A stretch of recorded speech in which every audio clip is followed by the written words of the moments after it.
شوہر جب بیوی کو رلاتا ہے تو اللہ پاک فرشتوں کو حکم دیتا ہے کہ جاؤ اس کے گھر اور بسم اللہ الرحمن الرحیم۔ اسلام نے عورت کو اعلیٰ مقام دیا ہے۔ اسلام کی نظر میں انسانی لحاظ سے مرد اور عورت دونوں برابر ہیں، لہٰذا مرد کے لیے اس کی مردانگی قابل فخر نہیں ہے اور نہ عورت کے لیے اس کی نسوانیت باعث شرم کی بات ہے۔ ہر فرد کی زندگی میں عورت کسی نہ کسی صورت میں ایک مؤثر کردار ادا کرتی ہے۔ ایک متوازن اور ترقی یافتہ معاشرے کی بنیاد رکھنے میں عورت کی بہت بڑی اہمیت ہے۔ قرآن مجید اور سنت رسول میں عورت کے مقام کے بارے میں کئی ایک آیات موجود ہیں۔ عورت خواہ ماں، بہن، بیوی یا بیٹی ہو، اسلام نے ان میں سے ہر ایک کے حقوق و فرائض کو تفصیل کے ساتھ بیان کیا ہے۔ عورت اور معاشرے میں اس کے ساتھ ہونے والے برتاؤ کا موضوع قدیم ایام سے ہی مختلف معاشروں اور تہذیبوں میں زیر بحث رہا ہے۔ دنیا کی آدھی آبادی عورتوں پر مشتمل ہے۔ دنیا میں انسانی زندگی کا دار و مدار جتنا مردوں پر ہے اتنا ہی عورتوں پر بھی ہے، جبکہ فطری طور پر عورتیں خلقت کے انتہائی اہم امور سنبھال رہی ہیں۔ خلقت کے بنیادی امور جیسے عمل، پیدائش اور تربیت اولاد عورتوں کے ہاتھ میں ہیں۔ معلوم ہوا کہ عورتوں کا مسئلہ بہت ہی اہمیت کا حامل ہے اور قدیم زمانے سے ہی معاشروں میں مفکرین کی سطح پر اسی طرح مختلف قوموں کی رسوم و روایات اور عادات و اطوار میں اس پر توجہ دی جاتی رہی ہے۔ عورت کو ایک بلند مرتبہ انسان کی حیثیت سے دیکھا جانا چاہیے تاکہ معلوم ہو کہ اس کے حقوق کیا ہیں اور اس کی آزادی کیا ہے۔ عورت کو ایسی مخلوق کے طور پر دیکھا جانا چاہیے جو بلند انسانوں کی پرورش کر کے معاشرے کی فلاح و بہبود اور سعادت کامرانی کی راہ ہموار کر سکتی ہے۔ تب اندازہ ہوگا کہ عورت کے حقوق کیا ہیں اور اس کی آزادی کیسی ہونا چاہیے۔ عورت کو خاندان اور کنبے کے بنیادی عنصر وجودی کی حیثیت سے دیکھا جانا چاہیے۔ ویسے کنبہ تو مرد اور عورت دونوں سے مل کے تشکیل پاتا ہے اور دونوں ہی اس کے وارث وجود میں آنے اور بقا میں بنیادی کردار کے حامل ہیں، لیکن گھر کے فضا کی طمانینت اور آشیانے کا چین و سکون عورت اور اس کی زنانہ مزاج پر موقوف ہے۔ عورت کو اس نگاہ سے دیکھا جائے تب معلوم ہوگا کہ وہ کس طرح کمال کی منزلیں طے کرتی ہے اور اس کے حقوق کیا ہیں۔ حالات کی ستم ظریفی یہ ہے کہ پوری تاریخ میں ہمیشہ عورت ظلم کی چکی میں پسی ہے اور اس کی بنیادی وجہ یہ رہی کہ عورت کی قدر و منزلت اور مقام و اہمیت کو نہیں سمجھا گیا۔ عورت کو اس کی شان و شوکت حاصل ہونا چاہیے۔ عورت ہونے کی وجہ سے اس پر کوئی زیادتی نہیں ہونی چاہیے۔ یہ بہت ہی بری چیز ہے، خواہ وہ زیادتی ہو جو عورت پر کی جاتی ہے اور اسے زیادتی کہا بھی جاتا ہے، اور خواہ وہ زیادتی ہو کہ جسے سرے سے زیادتی سمجھا ہی نہیں جاتا، جبکہ فی الواقع وہ ظلم ہے، زیادتی ہے۔ مثلاً یہی بننا، سنورنا، واہیات میک اپ اور اسے استعمال کی چیز بنا دینا، یہ عورت پر بہت بڑا ظلم اور سراسر زیادتی ہے۔ شاید یہ کہنا غلط نہ ہوگا کہ یہ عورت کے حق میں سب سے بڑی ناانصافی ہے، کیونکہ یہ چیز اسے ارتقاء اور کمال کے تمام اہداف اور امنگوں سے غافل اور منحرف کر کے انتہائی بے وقت اور گھٹیا چیزوں میں مشغول کر دیتی ہے۔ اسلام سے قبل عورت کی حالت زار ناقابل بیاں تھی۔ عورت کو محض بچے پیدا کرنے اور خاوند اور بچوں کی خدمت کے قابل ہی سمجھا جاتا تھا۔ عرب معاشرے میں عورتوں کے خلاف شدید نفرت پائی جاتی تھی۔ گھر میں عورت کے وجود کو مرد اپنی توہین سمجھتا تھا۔ عرب معاشرے میں بچیوں کو زندہ دفن کرنے کا بھی رواج تھا، لیکن جب اسلام کا سورج عرب کی سرزمین پر طلوع ہوا تو اس سے عورت کی تاریک زندگی میں بھی روشنی کی بارش ہونے لگی۔ اسلام نے عورت کو وہ حقوق دیے جن کا زمانہ جاہلیت میں تصور بھی ناممکن تھا۔ اسلام نے عورت کی مختلف حیثیتوں میں حقوق متعین کیے اور ان کی ادائیگی کو اپنے ماننے والوں پر لازمی قرار دیا۔ ماں کی حیثیت سے اسلام نے جنت کو ماں کے قدموں میں رکھ دیا اور اولاد کو تاکید کی کہ ماں باپ کے سامنے اف تک نہ کہا جائے۔ خاوند پر یہ لازمی قرار دیا کہ وہ اپنی بیوی کے آرام و آسائش کا مکمل خیال رکھے اور اسے گھر کی چار دیواری کے اندر تمام ضروریات زندگی کا سامان مہیا کرے۔ اس کے علاوہ اسلام نے بہن، بیٹی، خالہ، دادی، نانی کی حیثیت سے بھی عورت کو حقوق سے نوازا۔ اسلام نے عورت کو حق وراثت عطا فرمایا تاکہ عورت معاشی ضروریات کی تکمیل کے لیے کسی کی دست نگر نہ ہو۔ اسماعیل بن مسلم نے حضرت امام جعفر صادق علیہ السلام، انہوں نے اپنے پدر بزرگوار علیہ السلام سے، انہوں نے اپنے آباء کرام علیہم السلام سے روایت کی ہے کہ رسول اللہ صلی اللہ علیہ وسلم نے ارشاد فرمایا کہ میری امت میں سب سے افضل وہ عورت ہے جس کا چہرہ سب سے پیارا اور خوبصورت اور اس کا مہر سب سے کم ہوگا۔ اسلام نے عورت کو اعلیٰ مقام دیا ہے۔ اسلام کی نظر میں انسانی لحاظ سے مرد اور عورت دونوں برابر ہیں، لہٰذا مرد کے لیے اس کی مردانگی قابل فخر نہیں ہے اور نہ عورت کے لیے اس کی نسوانیت باعث شرم کی بات ہے۔ ہر فرد کی زندگی میں عورت کسی نہ کسی صورت میں ایک مؤثر کردار ادا کرتی ہے۔ ایک متوازن اور ترقی یافتہ معاشرے کی بنیاد رکھنے میں عورت کی بہت بڑی اہمیت ہے۔ قرآن مجید اور سنت رسول میں عورت کے مقام کے بارے میں کئی ایک آیات موجود ہیں۔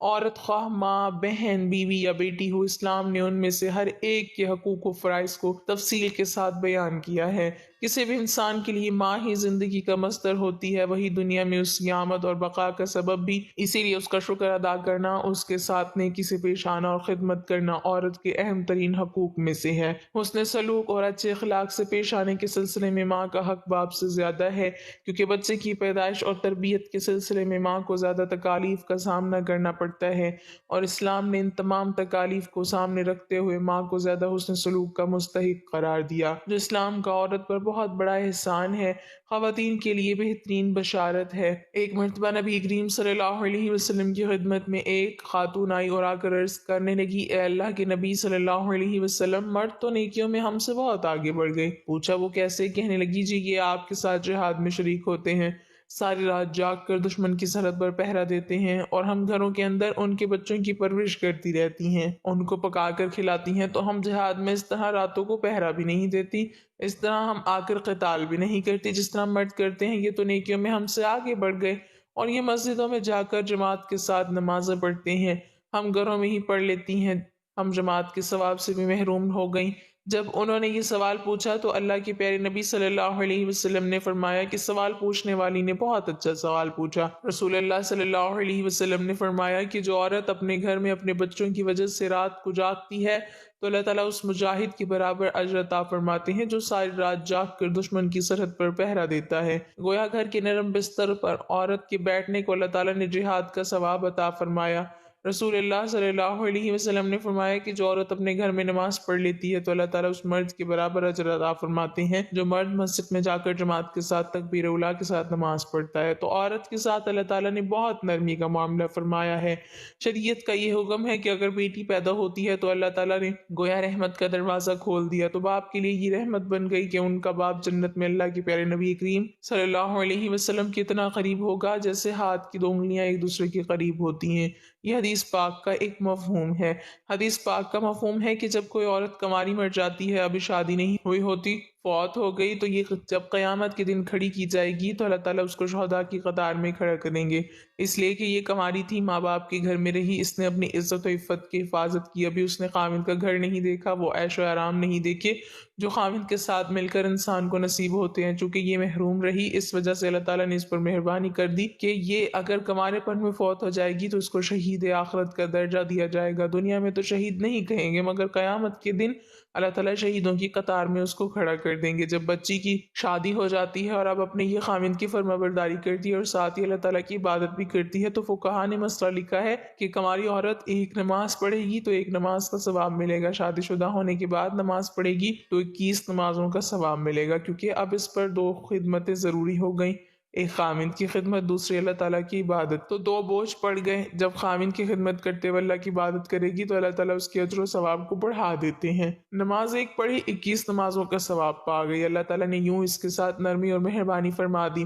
ازدواجی زندگی میں اللہ تعالیٰ نے قرآن پاک میں مردوں کی سفارش کی ہے کہ عورتوں کے بارے میں فرمایا، تم نے ان عورتوں کے ساتھ اچھے طریقے سے زندگی گزارنی ہے۔ آج کسی کی سفارش اس کی بہن کرتی ہے، کسی کی سفارش اس کی ماں کرتی ہے، کسی کی سفارش اس کی خالہ کرتی ہے، کسی کی سفارش اس کی پھوپھی کرتی ہے، عزیز و اقارب کرتے ہیں، لیکن عورتوں کی سفارش اللہ رب العزت نے خود قرآن پاک میں فرمایا کہ اے مردوں، تم نے عورتوں کے ساتھ اچھے اخلاق اور اچھے انداز کے ساتھ زندگی بسر کرنی ہے۔ ناظرین، جو لوگ اپنی بیوی پر ظلم کرتے ہیں وہ دل کے کانوں سے سنیں۔ بیوی پر ہاتھ اٹھانے والے شخص کو 5 نقصانات کا سامنا کرنا پڑتا ہے، یعنی بیوی پر ہاتھ اٹھانے والے اور اس پر ظلم کرنے والے شوہر کو اپنی زندگی میں 5 نقصانات کا سامنا کرنا پڑتا ہے۔ خلیفہ دوم امیر المومنین حضرت عمر فاروق رضی اللہ تعالیٰ عنہ اپنی کچہری لگا کر بیٹھے ہیں، لوگ میں انصاف تقسیم فرما رہے ہیں کہ ایک عورت روتی اور چلاتی ہوئی امیر المومنین کے پاس آئی۔ اس عورت کی حالت زار دیکھ کر حضرت سیدنا عمر فاروق رضی اللہ تعالیٰ عنہ نہایت بے قرار ہوئے اور جاہ و جلال میں اپنی جگہ سے اٹھ کھڑے ہوئے اور پوچھا، اے خاتون، اے اسلام کی شہزادی، کیا معاملہ ہوا؟ وہ کون ہے جس نے تیری یہ حالت کر دی؟ فرمایا، میرے نبی صلی اللہ علیہ وسلم نے کافروں کی عورتوں کی آنکھوں سے آنسو صاف کیے ہیں، تو وہ کون بدبخت ہے جس نے اسلام کی مقدس شہزادی کو رلایا ہے؟ عورت نے روتے ہوئے عرض کیا، حضرت، آپ کی عدالت میں اپنے شوہر کی شکایت لے کر حاضر ہوئی ہوں۔ میرا شوہر ہے جو میرا خیال نہیں کرتا، مجھے ذلیل کرتا ہے، مجھ پر ظلم کرتا ہے اور میری خوبصورت زندگی کو اس نے اجیرن بنا دیا ہے۔ حضور، وہ مجھے مارتا ہے، مجھے رلاتا ہے اور باتوں باتوں پہ مجھے کوستا رہتا ہے۔ میرا دل کرتا ہے کہ گوشت کاٹنے والی چھری اپنے ہاتھ میں اٹھا کر اپنے گلے پر چلا لوں، لیکن کیا کروں؟ میرے 2 چھوٹے بچے ہیں، ان کے بارے میں سوچتی ہوں، لیکن میرا شوہر نہ میرے بارے میں سوچتا ہے اور نہ ہی بچوں کے بارے میں سوچتا ہے۔ اللہ اکبر! کہاں بلند و برتر تعلیمات دین اسلام، اور کہاں ایسے شوہر جو اپنی بیویوں پر ظلم کرتے ہیں، ستاتے ہیں اور انہیں اپنے رویے سے، اپنی زہر آلود باتوں سے رلاتے ہیں۔ ارے نادان، یہ تمہاری بیویاں بعد میں ہیں، پہلے یہ اسلام کی مقدس شہزادیاں ہیں، اسلام کی پریاں ہیں۔ عورت صرف تمہارے گھر کی ہی زینت نہیں بلکہ یہ تو کائنات کی سب سے خوبصورت ہستی ہے۔ اب سنو، رسول اللہ صلی اللہ علیہ وسلم نے فرمایا، اولاد آدم میں سب سے زیادہ اچھا شخص وہ ہے جو اپنی عورتوں سے محبت کرنے والا ہے اور جو اپنی نمازوں کی ادائیگی کرنے والا ہے۔ نبی صلی اللہ علیہ وسلم نے فرمایا، دنیا میں سے میرے لیے عورتیں اور خوشبو محبوب بنا دی گئیں اور میری آنکھوں کی ٹھنڈک نماز میں بنا دی گئی۔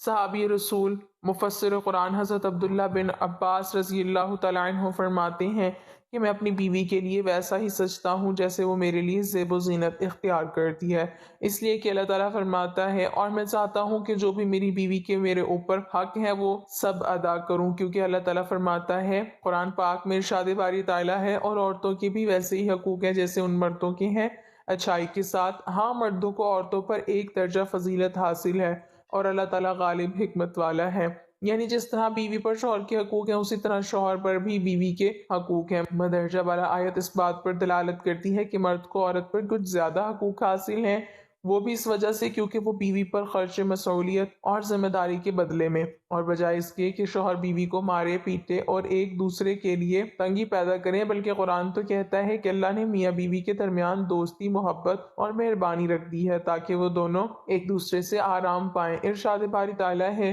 ترجمہ، اور اس کی نشانیوں میں سے ہے کہ اس نے تمہارے لیے تمہیں سے بیویاں پیدا کی تاکہ تم ان کی طرف جا کر آرام پاؤ، اور اس نے تمہارے درمیان دوستی اور مہربانی رکھ دی، بے شک اس میں ان لوگوں کے لیے یقیناً بہت سے نشانیاں ہیں جو غور کرتی ہیں۔ یعنی مرد و عورت کی زوجیت میں سکون کے ساتھ ساتھ اللہ تعالیٰ نے دوستی اور رحمت رکھ دی ہے۔ دنیا میں عشق کی بے شمار داستانیں مشہور ہیں اور ہر طرف اسی کا شور اور ہنگامہ ہے، مگر حقیقی دوستی اور محبت جو اللہ تعالیٰ کے فضل سے خامد اور بیوی کے درمیان پیدا ہوتی ہے، ناجائز عشق اور حرام محبت میں گرفتار لوگ اس کی بو بھی نہیں پا سکتے۔ اللہ کی قدرت کی عظیم نشانیوں میں سے ایک نشانی دوستی اور محبت کے ساتھ ساتھ وہ رحم اور مہربانی ہے جو اللہ تعالیٰ نے میاں بیوی کے درمیان رکھ دی ہے کہ وہ تندرستی اور صحت و جوانی میں بھی اور بڑھاپے اور بیماری میں بھی ایک دوسرے پر نہایت مہربان اور رحم کرنے والے ہوتے ہیں۔ نہ صرف قرآن میں بلکہ احادیث میں بھی نبی مکرم صلی اللہ علیہ وسلم نے بیویوں کے ساتھ بھلائی کا حکم دیا ہے۔ نبی کریم صلی اللہ علیہ وسلم نے خامند کو اپنی بیوی کے بارے میں احسان اور اس کی عزت کرنے کی وصیت فرمائی ہے، بلکہ آپ صلی اللہ علیہ وسلم نے تو لوگوں میں سب سے بہتر اسی شخص کو قرار دیا ہے جو اپنے اہل و عیال کے ساتھ احسان کرتا ہے۔ فرمایا، تم میں سب سے بہتر وہ ہے جو اپنے گھر والوں کے لیے سب سے بہتر ہے، اور میں اپنے گھر والوں کے لیے تم میں سب سے زیادہ بہتر ہوں۔ ایک جگہ پر حضور صلی اللہ علیہ وسلم نے ارشاد فرمایا، جو شخص اللہ اور قیامت کے دن پر ایمان رکھتا ہو تو وہ پڑوسی کو تکلیف نہ پہنچائے، اور میں تمہیں عورتوں کے بارے میں بھلائی کی وصیت کرتا ہوں کیونکہ وہ پسلی سے پیدا کی گئی ہیں اور پسلی میں بھی سب سے زیادہ ٹیڑھا اسی کے اوپر حصہ ہے۔ اگر تم اسے سیدھا کرنا چاہو گے تو اسے توڑ ڈالو گے، اور اگر اسے چھوڑ دو گے تو وہ ٹیڑھی ہی باقی رہ جائے گی، اس لیے میں تمہیں عورتوں کے بارے میں اچھے معاملے کی وصیت کرتا ہوں۔ حضور اکرم صلی اللہ علیہ وسلم نے ارشاد فرمایا، کوئی مومن کسی مومنہ سے بغض نہ رکھے، اگر اس کی ایک عادت ناپسند ہو تو دوسری عادت سے راضی ہو جائے، یعنی اگر کسی شخص کو اپنی بیوی کی کوئی بات پسند نہیں آئی تو وہ اس سے ناراض نہ ہو، اسے اس کی کوئی اور عادت اچھی لگے گی، ایسا نہ ہو کہ بس وہ ایک خامی دیکھ کر اسے مارنا یا گالیاں دینا شروع کر دے یا اس سے بدظن ہو جائے، بلکہ اس کے ساتھ اچھا سلوک رکھے۔ حضور اکرم صلی اللہ علیہ وسلم نے شوہر کو بیوی کے ساتھ حسن سلوک کرنے اور اس کی کوئی عادت ناپسند آنے پر اس کو نظر انداز کرنے کا حکم دیا ہے۔ غرض یہ کہ بیوی کے عیبوں کو نظر انداز کرتے ہوئے زندگی کے سفر کو خوشگوار بنائے رکھنے کی شوہر کو تعلیم دی گئی ہے، لیکن اس سب کے باوجود بھی اگر بیوی بے حیائی، فحاشی پھیلائے، شوہر کی عزت و ناموس کا خیال نہ رکھے تو ایسی صورت میں انہیں ہلکی پھلکی مار دی جا سکتی ہے، جیسا کہ حضور اکرم صلی اللہ علیہ وسلم نے ارشاد فرمایا، عورتوں کے معاملے میں اللہ سے ڈرو، تم نے انہیں اللہ تعالیٰ کی امان کے ذریعے حاصل کیا ہے اور ان کی شرمگاہوں کو اللہ تعالیٰ کے کلمہ کے ذریعے حلال کیا ہے، ان پر تمہارا حق ہے اور وہ تمہارے گھر میں ان لوگوں کو نہ آنے دیں جن کو تم ناپسند کرتے ہو، اگر وہ ایسا کریں تو ان کو مارو، مگر ایسی مار جو زیادہ شدید نہ ہو، اور چہرے پر ہرگز نہ مارو، اور تم پر ان کا یہ حق ہے کہ تم ان کے نان نفقہ اور ضرورت کی ساری ذمہ داری پوری کرو۔ محترم ناظرین، جب وہ عورت حضرت عمر فاروق رضی اللہ تعالیٰ عنہ کی بارگاہ میں اپنے شوہر کے ظلم کی فریاد کر رہی تھی تو آپ نے بے قراری اور جاہو جلال کے عالم میں اس کے شوہر کو بلایا۔ جب اس کے شوہر کو حاضر کیا گیا تو حضرت عمر فاروق رضی اللہ تعالیٰ عنہ نے پوچھا، اے بندے، کیا تیری بیوی جو کہتی ہے وہ سچ ہے؟ کیا یہ سچ ہے کہ تو نے اپنی بیوی کو بڑی ہی بے دردی سے مارا پیٹا ہے؟ کیا یہ سچ ہے کہ تو نے اس کے بالوں سے پکڑ کر اس کو گھسیٹا ہے؟ کیا اس کے چہرے پر جو نشان ہے وہ تیری ہی مار پیٹ کے ہیں؟ شوہر نے ہاں میں سر ہلا دیا تو حضرت عمر فاروق رضی اللہ تعالیٰ عنہ کی آنکھوں میں آنسو آ گئے۔ حضرت عمر فاروق رضی اللہ تعالیٰ عنہ کے انصاف کی کھلی کچہری میں موجود ہر آنکھ نے دیکھا کہ عمر رضی اللہ تعالیٰ عنہ غم سے نڈھال ہیں۔ فرمایا، او بدبخت، سن لے اور اپنے دماغ میں اس بات کو بٹھا لے، جو شخص اپنی بیوی پر ظلم کرتا ہے، جبر کرتا ہے، اپنی بیوی کو رلاتا ہے، اس کو ان 5 طرح کے نقصانات اٹھانے پڑتے ہیں، اس کو اس دنیا میں ہی 5 نقصانات کا سامنا کرنا پڑتا ہے۔ پوچھا گیا، حضرت وہ 5 نقصانات کون کون سے ہیں؟ فرمایا، نمبر 1، جو شخص عورت پر ظلم کرتا ہے وہ رزق سے دور ہو بیٹھتا ہے۔ فرمایا، رزق کے تمام دروازے ایسے شخص کے لیے بند کر دیے جاتے ہیں اور وہ پائی پائی کا محتاج ہو جاتا ہے۔ نمبر 2، فرمایا، رزق دینے والے فرشتے ایسے شخص کے گھر نہیں آتے جو اپنی بیوی کو گالی گلوچ کرتا ہو، برے برے الفاظ سے پکارتا ہو، اپنی بیوی پر ظلم کرتا ہو۔ نمبر 3، اس کا دل ہر وقت غمگین رہتا ہے۔ فرمایا، جو شخص اپنی بیوی پر ظلم کرتا ہے، ہر وقت پریشانی اور تنگی اس کا مقدر بن جاتی ہے، اس کا دل ہر وقت بے چین اور بے قرار رہتا ہے۔ نمبر 4، اس کا پورا گھر مصیبتوں اور پریشانیوں کے دلدل میں پھنس جاتا ہے۔ نمبر 5، اس شخص کی زندگی سے سکون کو ختم کر دیا جاتا ہے۔ فرمانے لگے، اے شخص، آج کے بعد اپنی بیوی پہ ہاتھ مت اٹھانا، یہ صنف نازک ہے۔ میرے نبی صلی اللہ علیہ وسلم نے عورت کو عزت دی ہے، مقام دیا ہے، تو جس عورت کو میرے نبی نے عزت دی اور مقام دیا، تم نبی کے امتی ہو کر اسی عورت کو بے عزت کرتے ہو، عورت پہ ہاتھ اٹھاتے ہو، تو اسے مارتے ہو، تمہیں شرم نہیں آتی؟ تو یہ سب سن کر اس شخص نے حضرت عمر فاروق رضی اللہ تعالیٰ عنہ کے سامنے اپنے ہاتھ جوڑ لیے اور کہا کہ آج کے بعد کبھی ایسا کام نہیں کروں گا، ہرگز اپنی بیوی کو پریشان نہیں کروں گا۔ نوجوانوں، خدا را کبھی اپنی بہنوں پہ ہاتھ نہ اٹھانا، اپنی بیوی پر کبھی ہاتھ نہ اٹھانا۔ اللہ پاک سے دعا ہے کہ ہمیں دین کو صحیح طریقے سے سمجھنے اور اس پر عمل کرنے کی توفیق عطا فرمائے، آمین۔